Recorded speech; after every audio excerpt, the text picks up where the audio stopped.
Yo l'équipe, comment ça va? Bah déjà, je voulais tous vous remercier sur vos retours de la dernière vidéo parce que franchement, c'était que des trucs positifs. Ça fait plaisir, j'ai aussi vu des personnes qui m'ont donné des conseils pour que je puisse m'améliorer par la suite. Donc là, je vais essayer de les appliquer sur cette nouvelle vidéo. Une vidéo un peu particulière puisqu'en fait, je sais pas trop où je vais avec cette vidéo. Ça va mélanger du foot, des maths, des théories, des hypothèses. Enfin, vous verrez où je veux en venir. Moi, je sais pas trop où je veux aller, mais en tout cas, j'espère que la vidéo va vous plaire. Tout part de la vidéo que j'ai faite avec du coup Chloé Minsport, qui est une autre youtubeuse, où on a fait un training où le thème c'était justement de faire des grosses frappes dans un gymnase de futsal.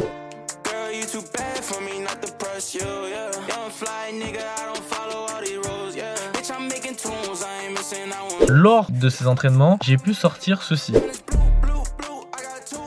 Et je vous cache pas que quand j'ai regardé la vidéo après, je me suis dit cette frappe est quand même vachement puissante. Enfin en tout cas elle a l'air vachement puissante. Et je me suis posé la question de essayer de savoir la vitesse à laquelle elle va. Et c'est là que les ennuis ont commencé. Comme vous le savez, pour calculer une vitesse, il faut deux variables, la distance et le temps. Donc c'est pour ça que cette vidéo sera splittée en deux parties. La partie où on essaie de trouver la distance que parcourt le ballon et le temps. Vous me permettez l'expression, mais c'est un sacré pétard. Le plus simple pour modéliser cette situation, c'est de faire un schéma. Donc voilà ce que je vous propose. On a un joueur avec un ballon qui est tout simplement devant lui, et évidemment ce joueur, vous l'aurez deviné, c'est moi. Et l'arrivée, c'est les buts. Alors l'arrivée du ballon, ça correspond à quoi exactement? On essaie de trouver la vitesse à laquelle le ballon va atterrir dans les cages au point d'impact. Et pour savoir cette vitesse, il nous faut la distance que parcourt tout le ballon et le temps qu'il faut au ballon pour atteindre aussi cette distance.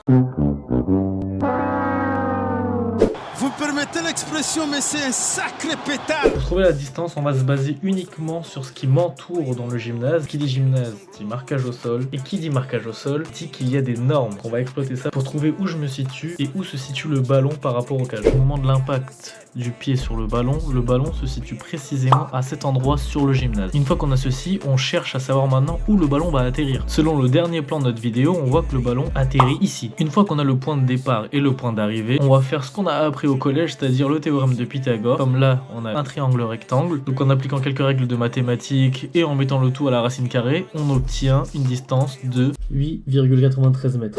Vous me permettez l'expression, mais c'est un sacré pétard. Ok, tout ça c'est cool, maintenant on a la distance. Mais j'ai peut-être menti, il n'y a pas que la distance et le temps. En fait, faut pas oublier une donnée clé dans tout ça, c'est ça là, c'est ce qui se passe. C'est la GoPro. Il y a une donnée qu'on doit absolument exploiter, c'est les FPS, c'est-à-dire les images par seconde de la GoPro au moment où on filme cette vidéo. Les FPS ou images par seconde dans une vidéo, en fait, c'est le nombre d'images individuelles qui défilent sur l'écran chaque seconde. Plus le nombre d'FPS est élevé, plus la vidéo semble fluide et réaliste. En d'autres termes, si une vidéo a 30 FPS par exemple, cela signifie que la vidéo affiche 30 images différentes en une seconde. Mais si par exemple elle a 60 FPS, elle affiche 60 images par seconde, ce qui la rend plus fluide. Dans notre cas, c'est super important pour savoir en combien d'images le ballon est parti de notre point d'impact jusqu'à l'arrivée. À partir de ça, on va essayer de trouver le temps. Et en mettant cette séquence de frappe sur Premiere Pro, on peut s'apercevoir qu'il a fallu 14 images au ballon pour atterrir jusqu'au cage. Donc on prend la distance qu'on avait avant et on le divise par le nombre d'images, ce qui nous fait 0,64 mètres par image. Et là les gars, quelque chose de super important, il nous faut la donnée sur laquelle la GoPro filme. En combien d'images par seconde cette GoPro est en train de filmer lorsqu'on a fait cette vidéo. Et là en prenant directement la séquence et en allant dans les propriétés de la vidéo, on peut voir que la vidéo a été tournée en 30 fps. Donc maintenant c'est bon, on a toutes les données, il suffit de passer au calcul final. Si je fais le résumé, on a une distance divisée par le nombre d'images et on a le nombre d'images filmées par la caméra par rapport à une seconde. Maintenant il ne reste plus qu'à nous faire le calcul. Et on arrive à un résultat de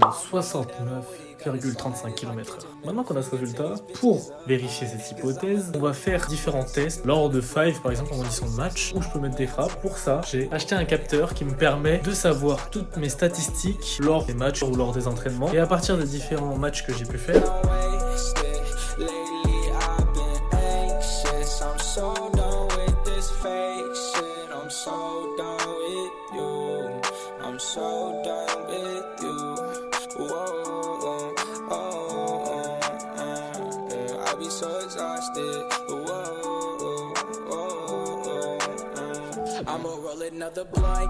voilà les résultats que j'ai pu obtenir.